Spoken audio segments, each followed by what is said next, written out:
indikator C1. Mencocokkan antara nama organ pada sistem reproduksi wanita dan fungsinya. Organ reproduksi wanita memiliki peran penting dalam proses reproduksi manusia.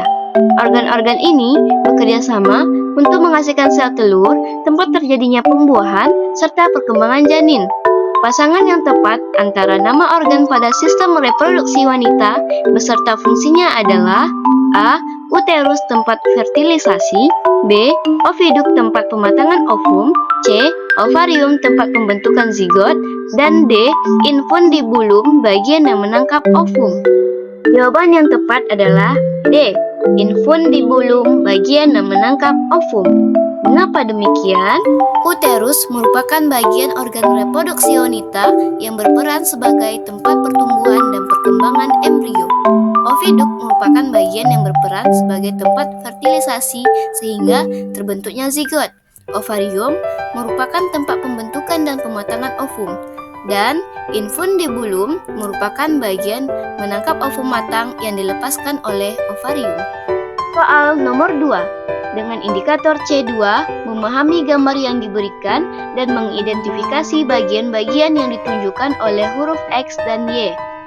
Bagian yang ditunjukkan huruf X dan Y adalah A.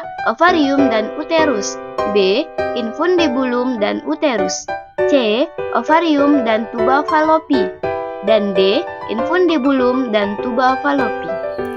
Jawabannya adalah D. Infundibulum dan tuba fallopi. Karena organ reproduksi wanita terdiri atas beberapa bagian, yaitu ovarium, infundibulum atau fimbriae, tubuh fallopi atau ovidum, uterus, dan vagina. Bagian yang ditunjukkan X adalah infundibulum, sedangkan bagian yang ditunjukkan huruf Y adalah tuba fallopi.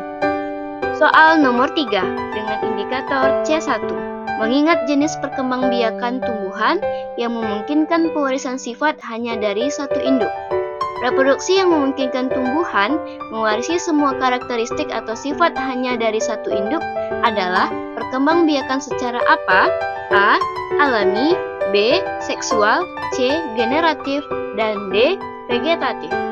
Jawaban yang tepat adalah D. Vegetatif. Karena perkembangbiakan vegetatif adalah cara tumbuhan berkembang biak tanpa melalui proses peleburan sel kelamin jantan dan betina. Artinya, keturunan yang dihasilkan akan menghasilkan sifat yang sama, persis dengan induknya. Perkembangan seksual pilihan B dan C melibatkan peleburan sel kelamin jantan, yaitu serbuk sari, dan betina, yaitu ovum, sehingga keturunan yang dihasilkan memiliki kombinasi sifat dari kedua induknya. Soal nomor 4 dengan indikator C4, menganalisis cara perkembangbiakan yang terjadi pada tanaman mangga yang memiliki rasa manis. Andi ingin memiliki tanaman mangga yang buahnya manis, seperti mangga milik tetangganya. Cara perkembangbiakan seperti apa yang paling tepat dilakukan Andi untuk mendapatkan tanaman mangga seperti itu? A. Merunduk stek dan cangkok, B. Merunduk enten dan umbi lapis, C. Okulasi stolon dan tunas adventif, D. Rizoma enten dan tunas adventif. Jawaban yang tepat adalah A. Merunduk stek dan juga cangkok. Jawaban tersebut terdapat pada gambar berikut. Gambar tersebut menjelaskan perkembangbiakan vegetatif buatan adalah cara memperbanyak tumbuhan dengan bantuan manusia tanpa melalui proses perkawinan. Tujuannya adalah untuk mendapatkan tanaman baru yang memiliki sifat sama persis dengan induknya dan biasanya dilakukan untuk mempertahankan sifat unggul suatu tanaman. Merunduk adalah membengkokkan cabang tanaman ke tanah lalu ditimbun agar tumbuh akar. Stek yaitu menanam potongan bagian tanaman seperti batang ataupun daun agar tumbuh menjadi tanaman baru. Sedangkan cangkok adalah membuat bagian batang tanaman berkambium lalu dibungkus dengan tanah hingga tumbuh akar kemudian dipotong dan ditanam. Soal yang kelima, dengan indikator C2, memahami peristiwa yang terjadi ketika seekor kupu-kupu membawa serbuk sari dari satu tanaman bunga ke tanaman bunga lainnya. Berikut menunjukkan seekor kupu-kupu hinggap pada tanaman bunga A, lalu membawa serbuk sari dari tanaman bunga A ke tanaman bunga B. Hasil yang akan terjadi dari peristiwa tersebut adalah A. Keturunan dari tanaman bunga A akan terlihat seperti tanaman bunga B. B. Keturunan dari tanaman bunga B akan terlihat seperti tanaman bunga A. C. Keturunan dari tanaman bunga B akan terlihat seperti tanaman bunga A dan tanaman bunga B. Dan D. Tidak akan terbentuk keturunan karena serbuk sari berasal dari jenis tanaman yang berbeda. Jawabannya adalah D. Tidak akan terbentuk keturunan karena serbuk sari berasal dari jenis tanaman yang berbeda. Mengapa demikian? Karena peristiwa kupu-kupu yang membawa serbuk sari dari tanaman bunga A ke tanaman bunga B disebut penyerbukan silang. Penyerbukan silang ini umumnya terjadi antara tanaman sejenis atau varietas yang masih memiliki hubungan kekerabatan dekat. Hal ini bertujuan untuk menghasilkan keturunan yang memiliki variasi genetik lebih tinggi, sehingga tanaman tersebut dapat beradaptasi lebih baik dengan lingkungan. Namun, jika serbuk sari berasal dari jenis tanaman yang berbeda, misalnya seperti serbuk sari bunga mawar dibawa ke bunga melati, maka kemungkinan besar tidak akan terjadi pembuahan. Soal yang keenam, dengan indikator C1, mengingat tahapan pertumbuhan tanaman buncis sesuai dengan urutan yang benar berdasarkan gambar yang diberikan. Gambar berikut menunjukkan tanaman buncis pada tahap pertumbuhan yang berbeda. Urutan tahapan pertumbuhan yang benar adalah A. 2, 1, 3, dan 4, B. 2, 1, 4, 3, C.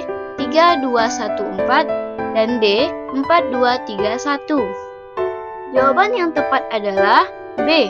2, 1, 4, dan 3. Dimulai dengan pertumbuhan biji pada nomor 2, biji tersebut awalnya mulai menyerap air yang mengakibatkan ukurannya bertambah besar dan lunak. Kemudian, selanjutnya yaitu perkecambahan yang ditandai dengan munculnya radikula atau calon akar dan plumula, calon batang. Calon akar dan batang tumbuh disebabkan karena air dan oksigen di dalam tanah pada nomor 1. Kemudian, muncul batang dan daun hijau muda pada nomor 4. Setelah itu, terakhir adalah akan mulai tumbuh daun hijau yang tua, dinamakan dengan buncis tua pada nomor 3. Soal nomor 7. Indikator C2 memahami konsep terkait jarak antar massa reproduksi pada hewan dan dampaknya jika jarak antar massa reproduksi tersebut panjang.